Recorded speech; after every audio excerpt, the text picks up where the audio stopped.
Welcome, I am 𝐸𝐬𝐸 and your host for Keep Traveling Your African Vacation, the only podcast which brings you insightful information in the African tourism industry by real tourism professionals. I have the pleasure of introducing Cashandran Pelle, who is the Group Sales Manager for Zulu Nyala. Cashandran, welcome to the show. Good morning, Rael. Thank you for having me on here. No, it's a pleasure. Tell me a little bit about Zulu Nyala. Where are you guys situated geographically? Okay, so we are in northern KwaZulu-Natal in an area called 𝐸𝐞𝐿, and we are not inside the 𝐸𝐿 Infolozi Park. We are about 20 minutes away, so more on the north of it, and we have 2 properties in that location. Okay, and for people that wanted to get to your lodges, and we'll come back to the 2 different lodges that we're talking about, but for international guests that wanted to get to your lodges, what would be the best and most convenient, practical way to get there? Ideally, people would fly into King Shaka Airport, and then from King Shaka, it's a 3-hour drive to us. That would be the most convenient way. People are traveling from Johannesburg. You can come around past Mpumalanga. It does take you approximately 7 hours in terms of driving, but I've done the calculation, the math in terms of that. If flying to KwaZulu-Natal from Johannesburg is an hour flight, driving time is 3 hours. And then obviously waiting at the airports and traveling from your home to the airports, it roughly works out to the same thing. So it's nice to drive around coming down that way past Pongola, Jozini. Those areas are quite nice. So if you want to spend the time on the road, cool. It's not too bad. You can travel on the N2 coming around the other side, or you could do the short flight from Durban, which is also quite nice. And tell me, would you organize transfers for guests that are coming to stay with you? Do you organize that kind of thing? We definitely do. So we have vehicles that go pretty much every day to the airport collecting people. We do have some set times in terms of our collections at the airport and drop-offs at the airport just because of the distance. Unfortunately, our vehicles won't make it to pick up everyone if they're 1 hour apart. So we do schedule certain times, but yes, we can definitely arrange it. We have our own vehicles and we have our own in-house employed drivers for that. Okay. Now, Cashandran, tell me about the actual 2 properties, the difference between the 2 of them and the proximity to one another. 100%. Let's start with the Zulu Nyala Game Lodge, which is our flagship property. That property is based inside its own private game reserve. And in terms of accommodations, it has 40 accommodation rooms, facilities on site, full restaurant, bar services, tennis court, pool. And then we have a spa and a gym as well on site. There are some conference facilities for our local corporate people that are interested in that type of thing. That property has been around for about 45 years or so. And we're constantly looking at doing renovations on the property and improvements. We try to keep that property as our first choice. Then our second property is located approximately 5 kilometers away from the Zulu Nyala Game Lodge. It is called Zulu Nyala Heritage Safari Lodge, and from gate to gate it's 5 kilometers, and it lies outside the private game reserve that we own. The heritage property is quite large in terms of size compared to the game lodge. It has approximately 140 accommodation rooms. It's spread out throughout the property. There are 4 different types of accommodation styles. The first mainly being your classic rooms, which is your entry-level rooms. That makes up about 80 odd rooms on the property. Then in the center of the property, we have something called the luxury tents. Our luxury tent is exactly that. It is glamping. So it is a tent roof with solid walls, full door, inside bathroom, aircon. So it is glamping. It's for the person that wants to be in the tent feel and wants to have that wind blow through the tent, but obviously doesn't want to be completely exposed to the elements. So that lies in the center of the property. And then our Heritage Suites is our premium accommodation room, and that makes up about 56 rooms there. Those are the largest room that we offer. They are approximately 80 to 100 square meters in size per room.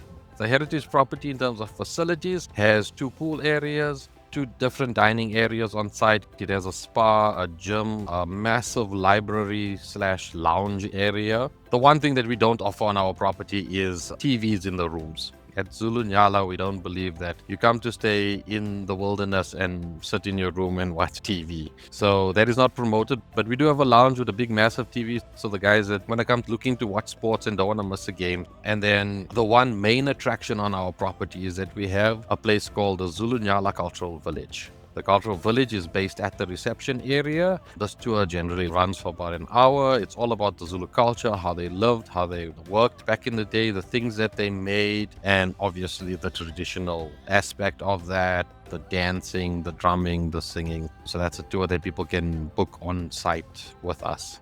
Okay, that sounds all very interesting. As far as being in the wild is concerned, visitors that come to Zulu Nyala, what game can they expect to see? So on our property, they can see 4 of the big 5. We don't have lions. Just in terms of size of land, from that perspective, we're not allowed to have lions.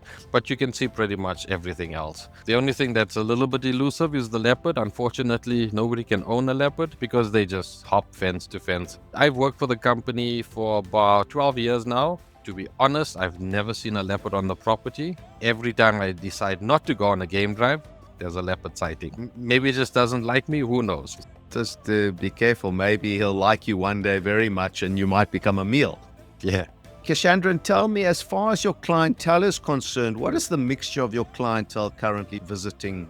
So predominantly we have clients from the US. That would form majority of the clients. Then we've got a lot of group business that we deal with. So the French market, the German market, some Canadian as well. And then the rest would be South Africans. More South Africans conferencing and weddings. We don't do a lot of South African bookings in terms of leisure. To be honest, it's just not something that Zulunala has done in the past. So in terms of exposure, we don't have a big footprint there. We do offer services to the South African market, and should we get South African leisure clients, we will obviously take them. But it's not our core focus.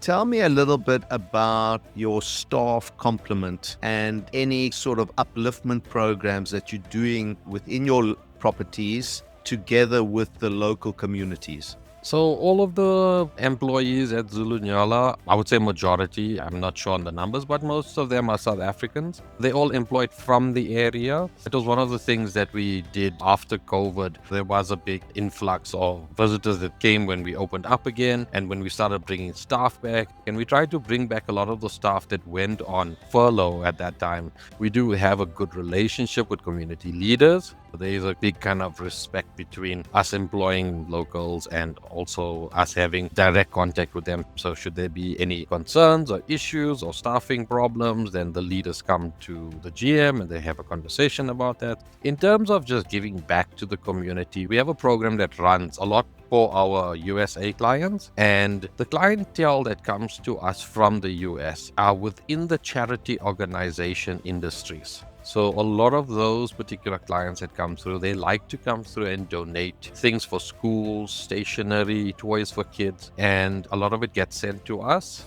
And then when they do arrive in the country, then we have our rangers who work very closely with these communities and these underprivileged schools, and they'll take the clients out and they generally go and hand out that stuff and give it out to the community. It's something that the clients themselves want to do, and in part we then assist with that.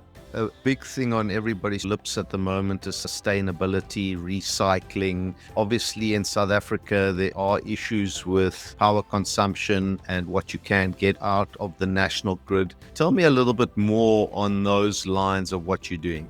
Everybody knows in South Africa we have 𝐸𝐴𝐶𝐻OM issues, right? That's the biggest thing. And then 𝐸𝐴𝐶𝐿 issues have forced properties like us to be able to provide a backup system for their clients. To be honest, the first backup system that was available to everybody was a big generator that used diesel and obviously gave very bad emissions. We do have a diesel generator on property. It's specifically there because it was our original backup. In the last 4 years, have started improving the property and trying to go solar. We have our heritage property. It's at least at about 50% now on solar, and that provides power for the rooms, power for the restaurant, power for the reception areas, power for some of the offices. Currently, we're looking at moving everything over to solar, and the more we move over to solar, the less we have to use our generator. Eventually, we can keep it as your third redundancy and then rely on the solar going forward. In terms of water and sustainability for water, a lot of our water is filtered and pumped. It's a borehole water that we then move into a reservoir from a neighboring property. It's all controlled and it's all measured and it's all filtered before it goes out into the property. So those are just the basic sustainability things that we do in terms of our properties. In terms of our reserve, it's a little bit more intense in terms of keeping that environment stable. We have professional reserve managers who go into the reserve, make sure that the habitat is correct and make sure that our conservation and in terms of what we do in terms of the conservation is there. And in terms of protection, we have people in place that actually do that specific thing. Okay. Cashandran, you've mentioned that you've been with the group Zulu Nyala for 12 years now. Tell me a little bit about your background and how you've gotten into the tourism industry and how you are the group sales manager for Zulu Nyala today. My story is short-lived in terms of hospitality. I came to the industry straight out of a corporate environment. I used to work for corporate sales. I've been in sales my entire life, and this position at Zulu Nyala came up. So I said, let's go for the interview. I got the job. I then fell in the deep end, not knowing a single thing about this industry, not the people, not how it works. And I had somebody who actually was my manager at that time. He took me under his wing and taught me the ropes and showed me how things work. And yeah, I've learned everything from scratch in the last 12 years. And yeah, I'm still with the company. I love the industry and I love the people as well. So tell me, what's your occupancy rate throughout the year? What are you sitting at the moment? So it's a bit up and down with us. We get busy periods, I would say beginning of Feb through to about end of May. June, July, it's always dead months for us. Then we pick up again in August and we go until, I would say, mid-end November. And then December gets quiet, January gets quiet. On average, we're probably roughly running at about, let's say the heritage property, it's probably about 60% occupancy roughly throughout the year. With our game lodge, unfortunately, it's not really measurable at the moment.